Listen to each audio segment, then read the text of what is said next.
عزیزوں اس سے بڑا عذاب ہو سکتا ہے کہ مولا موجود ہو لیکن زیارت سے محروم ہو، یہ اللہ کا عذاب ہے۔ تو اس خود قوموں نے اماموں کا شکریہ ادا نہیں کیا۔ امام تھے لیکن کسی کو زہر نہیں دی، امام تھے جتنی مظلومیت امام تقی علیہ السلام کی کہ ملونہ زہر دیتی ہے، 3 دن تک امام کا لاشا چھت پر پڑا رہتا ہے، 3 دن تک۔ کیا کوئی شیعہ نہیں تھا امام کی آواز پرسی کرتا؟ کیا کوئی شیعہ نہیں تھا امام کی لاش کو اٹھاتا؟ کیا مظلومیت ہے میرے ساتھ جو امام کی کہ جنازہ اٹھانے کے لیے 7 لوگ موجود نہیں ہیں؟ شیعہ تھے بھی جو، لیکن کسی کو موت کا خوف تھا، کوئی اپنی بیماریوں میں جھکڑا تھا۔ ایسا نہ ہو کہ آج زبان سے ذکر حسین کر رہے ہیں لیکن امام زمانہ آئے اور مولا لبیک کہیں، مولا مدد مانگے ہم مدد نہیں کریں۔ ارے آج ہی ہم مدد نہیں کرتے، ہمیشہ کہتے ہیں یا لیتنی کنا معکم فاکون معکم اللہ، اے کاش ہم کربلا میں ہوتے آپ کی مدد کریں۔ ہر شیعہ کی آواز یہ کہ نہیں ہے، لیکن تصور کرو کہ مشکل کشا اگر تم سے مدد مانگے،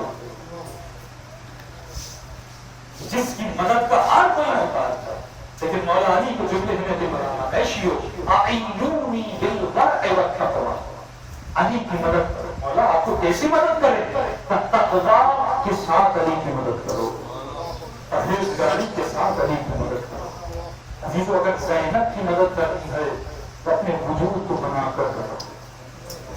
نوجوانوں اگر علی اکبر کی مدد کرنی ہے تو اپنی جوانی کو ضائع نہ کریں۔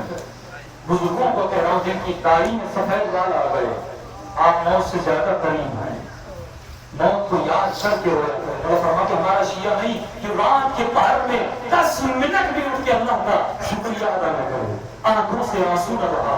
ارے امام حسین میری زینب کو کیا وصیت کر رہے ہیں؟ زینب جہاں پر بھی ہو لیکن رات کے اندھیروں میں جب نماز شب پڑھنا تو حسین کو یاد کر۔ کیا کہ کربلا کی ابتدا علی اکبر کی اذان سے ہوتی ہے اور اس کی انتہا حسین کے سجدے سے ہوتی ہے۔ کیا سکھا رہا ہے حسین؟ کتنا کردار ہے۔ آئیے ان کی بارگاہ میں چلتے ہیں کہ پروردگار عالم جناب زینب سے سکتے بھی ہمیں ایسا بناؤ گے جیسا بھی زینب دیکھنا چاہتی ہے۔ ایک عالم دین ہے، اسے امام زمانہ کی زیارت نصیب ہوئی۔ امام نے 2 ہی وصیتیں کی، عالم اور شیعوں کے پاس جانا، کہنا ان 2 وصیتوں پہ عمل کریں، اگر عمل کیا کبھی گمراہ نہیں ہوتی۔ تو مولا کون سی وصیت؟ امام نے فرمایا ہے نماز پر پابندی ہوتی ہے، الصلاۃ تنہی عن الفحشاء والمنکر، قرآن کا حکم ہے کہ نماز انسان کو فحشا سے بچاتی ہے، منکر سے بچاتی ہے۔ اور فرماتے جو نماز فحشا سے نہ بچائے وہ نماز قبول نہیں ہے۔ دوسری وصیت امام کرتے مولا فرماتے جب بھی مجلسیں ہوں فرش عذاب بچھاؤ تو میری پتری زینب کا ذکر زیادہ کیا۔ اگر کربلا بچی تو زینب کی وجہ سے۔ اکثر میں نوجوان سوال کرنے کے بعد کیا ضرورت تھی امام حسین کو بیویوں کو کربلا لے جانے؟ اگر وہ نوجوان تھوڑا سا کربلا کو پڑھیں، تھوڑی سی معرفت حاصل کریں، سمجھ میں آ جائے گا۔ سارے مرد ذبح ہو چکے تھے، ایک سید سجاد بچے تھے، اور اگر زینب نہ ہوتی تو سید سجاد بھی شہید ہو جاتے۔ اور امام کی حالت کیا تھی؟ آپ نے کبھی پڑھا کہ مولا فرماتے کربلا سے کوفہ، کوفہ سے شام، عشیوں میں رکوع کی حالت میں جاتے، کمر خمیدہ، کمر میں لنگر، پاؤں میں بیڑیاں، رکوع کی حالت میں نشان کر گیا۔ کس حالت میں بھی زینب سے سید سجاد کی حالت؟ اللہ جانتا اس بیوی کا کردار کتنا بڑا۔ آج میری عادت ہے مجلسوں میں کوشش کریے اپنے امام کو دعوت دیجیے۔ اللہ جس محفل میں امام آ جائے وہاں پر کوئی دعا رد نہیں ہوتی ہے۔ اور آپ کے مرحومین بھی مجلسوں میں آتے ہیں، بوڑھی ماں، بوڑھا باپ، مرحوم مجلسوں میں آتا ہے، صرف اجازت ملتی ہے کہ جا کر حسین کی مجلس سے خیرات لے کر آئے۔ ملائک ترستے ہیں اس فرش عزا کی بات، صفیں بجتی ہیں کہ کب فرش عزا بچھے گا اور کب ہم ذکر حسین سے کریں گے۔ جانے قربان ہوئی اس ذکر پر انشاءاللہ تفصیل سے کل تک کروں گا۔ امام فرماتے ہیں کہ ایک ہی ایسا ذکر ہے قرآن میں جس میں بندہ اللہ کے ساتھ شریک ہوتا ہے۔ وہ ذکر صلوات ایک ہی ذکر ہے جس میں خدا بندہ اور ملائکہ اور انبیاء سب شریک ہیں، وہ صلوات کا ذکر ہے۔ اور معصوم فرماتے ہیں اپنی دعا اپنے کام ہر چیز کی ابتدا صلوات سے کیا کرو، کیونکہ صلوات دلوں کو نرم کر دیتی ہے۔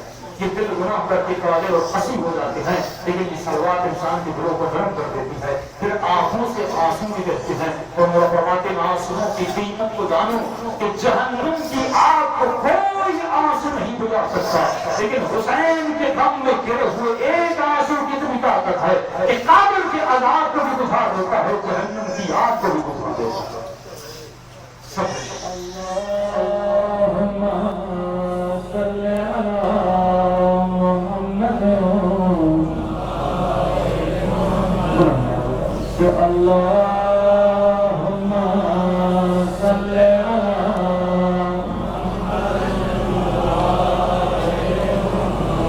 علی اللہم صلی علی محمد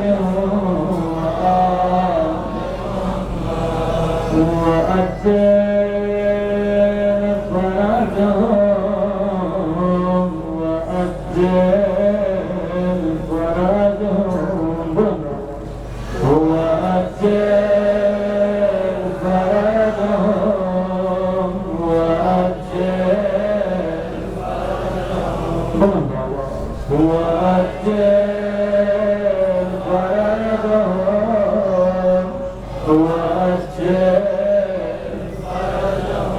ابھی جو وجہ فرجهم کے ترجمے میں امام زمانہ کے ظہور کی دعا بھی ہے اور مسائل کے جملے بھی ہیں۔ وجہ فرجهم یعنی عبارت سے خون علی اکبر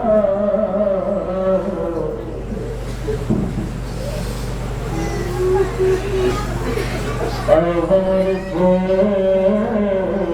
زینب کبریٰ عبارت سے خون علی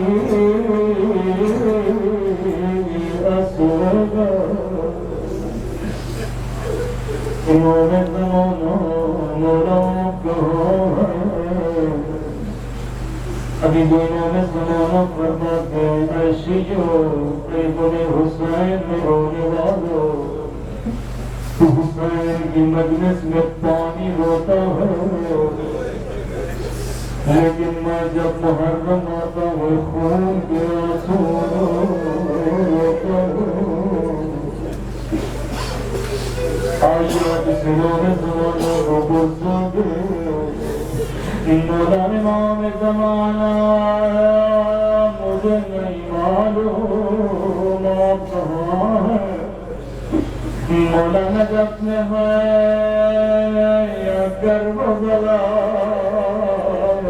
میں ہے، مولا شام میں ہے یا سکینہ کی صبر یا شاید مدینے میں زہرا کی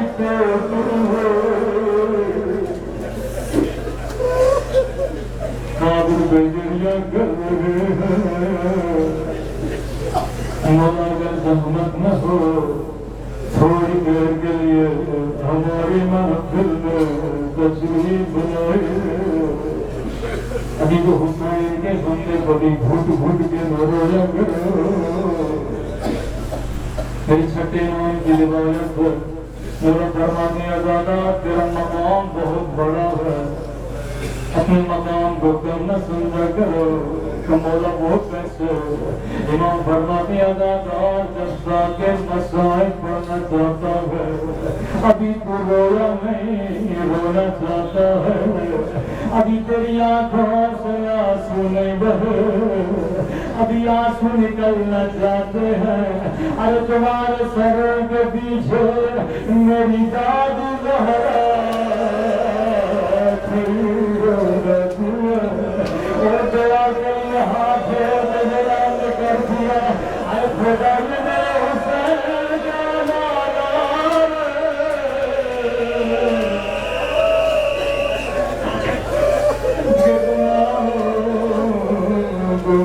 دے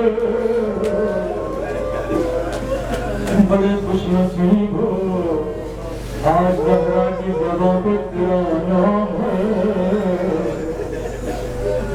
لیکن میں اپنی طرف سے بیوی کو کچھ دینا چاہوں گا بیوی زہرا میں شرمندہ ہوں آج کی زبان پہ میرا نام ہے لیکن میری زبان پاک نہیں میرے ہاتھ پاک نہیں میں نے پوری زندگی آپ کی نافرمانیاں کی میں نے پوری زندگی آپ کے بیٹے مہدی کو دکھایا کبھی اپنے گناہوں سے کبھی اپنی خطا سے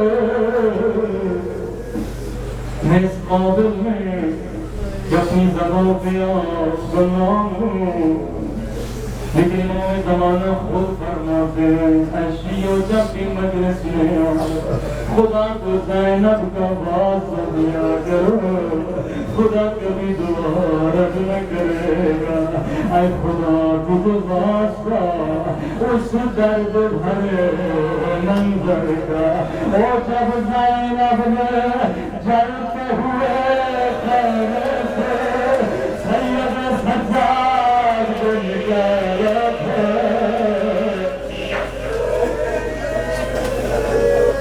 بڑی مظلومہ ہے میری بیوی زینب راوی کہتا ہے سادات کے خیموں کو آگ لگ گئے 11 محرم کا دن تھا جناب ہور کی بیوی نے پانی کا مشک لیا آ کر بیویوں کے درمیان رکھ دیا جیسے بیویوں کی نگاہیں مشک پہ پڑی کسی بیوی نے روکے کہا مشک تو آ گئی مگر کسی بیوی نے کہا مشک تو آ گئی مگر قاسم نہیں آئے کسی بیوی نے کہا مشک تو آ گئی مگر علی اسرار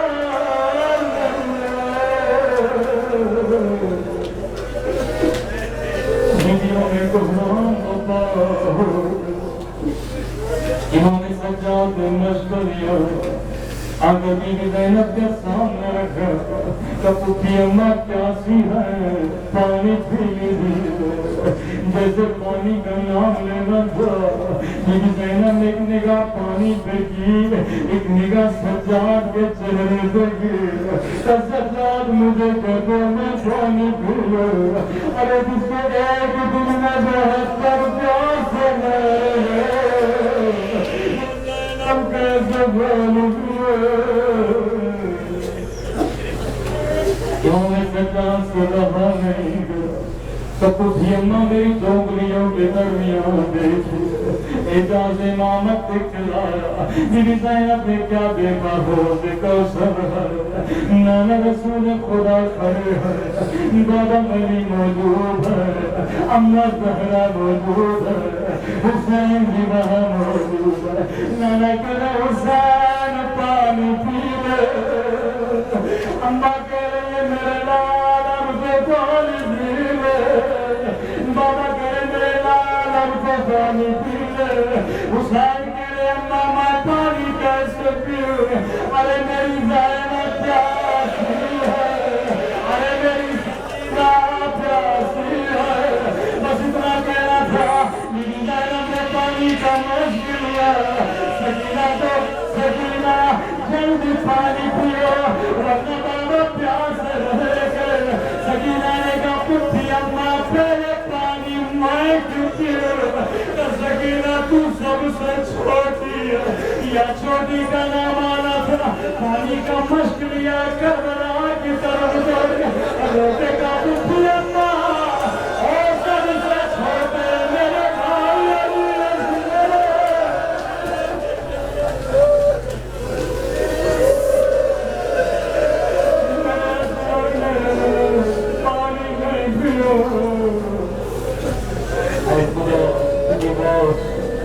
سادات مظلومیت دیوار سبھی کی محنت کی پیاس